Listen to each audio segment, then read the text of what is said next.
नमस्कार, मैं हूं आदित्य और आप देख रहे हैं द लोकनीति। झारखंड के विधानसभा के चुनाव के परिणाम आ रहे हैं और सुबह से रुझान कुछ इस तरह से हैं जिससे ये लग रहा है कि भारतीय जनता पार्टी अब वहां पर सरकार बनाने की स्थिति में नहीं रहेगी। रुझानों के आधार पर बताया जा सकता है। अभी क्या होगा क्या नहीं होगा उस पर बाद में बात करेंगे, लेकिन जो चर्चा का विषय है वो ये है कि क्यों भारतीय जनता पार्टी लगातार विधानसभा चुनाव से अपना हाथ धोते जा रही है, क्यों उसका लोकल स्तर के चुनाव में दायरा कम होते जा रहा है। बहुत सारे प्रश्न है जो पूछना पड़ेगा। ये जो मीडिया है जो लगातार चाणक्य के नाम को ग्लोरीफाई कर रही है, कभी वो इस तरह का प्रश्न नहीं पूछती कि क्यों भारतीय जनता पार्टी विधानसभा के चुनाव को बुरी तरह से हार रही है। और मैं सोच समझ के शब्दों का इस्तेमाल कर रहा हूं, बुरी तरह से बदतर स्थिति हो रही है भारतीय जनता पार्टी की ग्राउंड पर। और मैं आपको बता दे रहा हूं, इसके लिए मेरे पास बहुत अच्छी कंपैरेटिव स्टडी भी है जिसको लेकर के मैं आया हुआ हूं। फिलहाल का जो खबर है वो ये है कि भारतीय जनता पार्टी जहां पर नरेंद्र मोदी ने अपनी जान लगा दी और जिस छोटे से राज्य में नरेंद्र मोदी के चेहरे पे चुनाव लड़ा गया,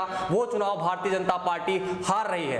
वो चुनाव भारतीय जनता पार्टी हार रही है जो एनआरसी और सीएबी के बीच के एक कम्युनल फैक्टर के आधार पर लड़ा गया, वो चुनाव भारतीय जनता पार्टी हार रही है। वो चुनाव भारतीय जनता पार्टी हार रही है जिस चुनाव के ठीक पहले सुप्रीम कोर्ट ने राम मंदिर पर निर्णय दिया और भारतीय जनता पार्टी ने उसका क्रेडिट दिया। वो चुनाव भारतीय जनता पार्टी हार रही है जिसमें अमित शाह रैली में जाते हैं और कहते हैं भगवान राम का भव्य मंदिर अयोध्या में बनेगा। वो चुनाव भारतीय जनता पार्टी हार रही है जिसमें अमित शाह जाते हैं और वहां पर रैली में कहते हैं कि मुसलमानों को छोड़ करके सबको नागरिकता दी जाएगी।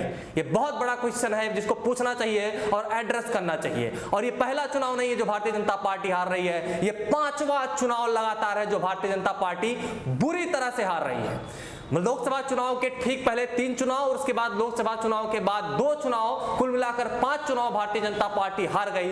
इसमें बीच में अगर लोकसभा चुनाव अगर आप जीत जाते हो तो इसका मतलब ये कतई नहीं कि आपका आधार बचा हुआ है। इसका मतलब कतई नहीं कि चाणक्य बार बार कथित चाणक्य इस बात का दम भरेंगे कि उनके पास 25 करोड़ कथित रूप से रजिस्टर्ड कार्यकर्ता है। वो कहां है, किस बिल में है पता नहीं, क्योंकि विधानसभा चुनाव में तो दिख नहीं रहे हैं। अब आते हैं कंपैरेटिव स्टडी पे। सबसे पहले मैं आपको ले जाना चाहूंगा मध्य प्रदेश के विधानसभा चुनाव परिणाम में, जो पिछली वर्ष 1 साल अभी इसका पूरा हुआ 2018 को हुए थे। और उस चुनाव में क्या परिणाम था, उस चुनाव से ठीक पहले यानी कि 2018 से यानी कि 2013 का चुनाव परिणाम पहले आप देखिए कि भारतीय जनता पार्टी के पास 165 सीटें होती है। अगर वोटिंग शेयर की बात की जाए तो 44% का vote share Bharatiya Janata party 2014 में लेके आती है। वहीं दूसरी तरफ इंडियन नेशनल कांग्रेस के पास 58 सीटें होती हैं और लगभग, मैं राउंड फिगर में बता रहा हूं, 36% का उनके पास वोट शेयर होता है। अब आते हैं 2018 में जो चुनाव अभी पिछले साल हुए थे, उसमें भारतीय जनता पार्टी के पास 109 सीटें आती हैं, यानी कि भारतीय जनता पार्टी सीधे 56 सीट हार जाती है। 56 सीटें कम हो जाती हैं और इनके वोट शेयर में कमी आती है करीब 4% का, अगर राउंड फिगर बात की जाए। और दूसरी तरफ इंडियन नेशनल कांग्रेस 56 सीटें ज्यादा जीत करके 114 सीट लाती है, बहुमत में आती है और 41% उसका वोट शेयर होता है, जो कि करीब 4.5% बढ़ा हुआ था। ये मध्य प्रदेश का इलेक्शन का रिजल्ट है, असेंबली इलेक्शन का रिजल्ट है। ठीक उसी समय पे, उसी टाइम पीरियड पे, उसी बीच में उसी के साथ एक चुनाव हुआ था छत्तीसगढ़ का। छोटा सा राज्य है, 49 सीट 2013 में भारतीय जनता के पास इस राज्य में होती हैं और 41% वोट शेयर होता है। रमन सिंह इसके मुख्यमंत्री होते हैं। और उसी तरफ अगर देखा जाए दूसरे हाथ पे तो इंडियन नेशनल कांग्रेस के पास 39 सीटें होती हैं और 40% का वोट शेयर इनके पास लगभग होता है। लेकिन 2018 में चुनाव परिणाम क्या हो जाते हैं, भारतीय जनता पार्टी के पास 34 सीटें और वहीं पर इंडियन नेशनल कांग्रेस के पास 68 सीटें होती हैं, यानी कि इंडियन नेशनल कांग्रेस का 29 सीट एक साथ बढ़ जाता है और उसके बाद वोटिंग परसेंट भी 43% पे आ जाता है। तो उसे कहते हैं बुरी तरह से क्लीन स्वीप हारना। अब आते हैं राजस्थान।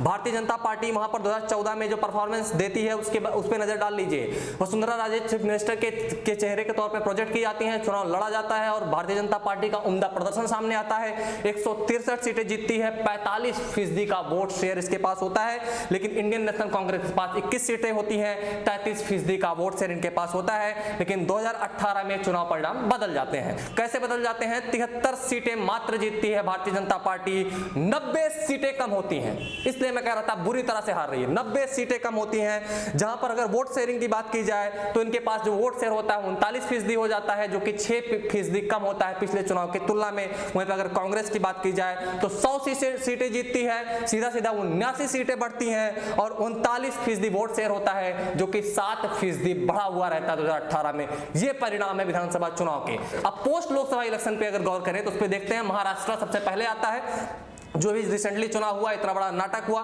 भारतीय जनता पार्टी के पास जो सीटें होती है 2014 में वो होती हैं 122, फिर से सुन लीजिए 122 सीटें होती हैं, 27% इनके पास, लगभग 28% का इनके पास वोट शेयर होता है। शिवसेना के पास 63 सीटें होती हैं, यानी कि 20% लगभग इनके पास वोट शेयर होता है। एनसीपी यानी कि नेशनलिस्ट कांग्रेस पार्टी के पास 41 सीटें होती हैं, इनके पास लगभग 17% का वोट शेयर होता है पिछले चुनाव में यानी 2014 में। लेकिन 2019 में परिणाम कैसे बदल रहे हैं जरा गौर से देखिएगा। 105 सीटें भारतीय जनता पार्टी के पास आती हैं, 17 सीट हार जाती है, 17 सीट वहां पर हारती है लोकसभा चुनाव के ठीक बाद।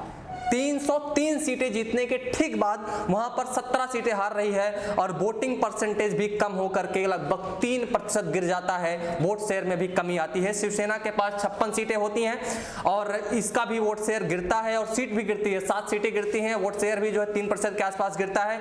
एनसीपी का जो सीटें हैं वो 13 बढ़ती हैं, 41 से 54 सीट पे आ जाती है और 13 ये उसका वोट शेयर में भी वृद्धि होता है। और कांग्रेस को क्यों अगर 2014 की तुलना में कंपेयर किया जाए तो उसके पास 2 सीटें ज्यादा बढ़ जाती है, यानी कि 42 के तुलना में उसके पास इस चुनाव में 44 सीटें होती हैं। अब आते हैं झारखंड पे, तो झारखंड पे अभी भारतीय जनता पार्टी के पास 2014 में 43 सीटें थी, जेएमएम के पास 25 सीटें थी और जेवीएम के पास 8 सीटें थी। लेकिन जो अब परिणाम आ रहे हैं बिल्कुल उलट आ रहे हैं। भारतीय जनता पार्टी अकेले के दम पे 43 सीटें थी पिछली बार, लेकिन इस बार उनके पास ना तो कोई सहयोगी बचा है, यानी कि उस मोर्चे पे भी हारी, वोट शेयर में भी हार रहे हैं और सीटें भी कम हो रही, शायद सरकार नहीं बना पाएंगे। तो मैं कहने की क्या कोशिश कर रहा हूं, इतना लंबा चिट्ठा क्यों लेके आया हूं? मैं कहने की कोशिश ये कर रहा हूं कि भारत का वोटर, उसका नेचर आप समझिए कि भारत का वोटर जब नेशनल चुनाव यानी कि जनरल असेंबली के जनरल इलेक्शंस के लिए वोट करने जाता है तो उसके दिमाग में जो पर्सपेक्टिव्स होते हैं, जो उसके दिमाग में परसेप्शन होता है, जो उसका विचार होता है, जो उसकी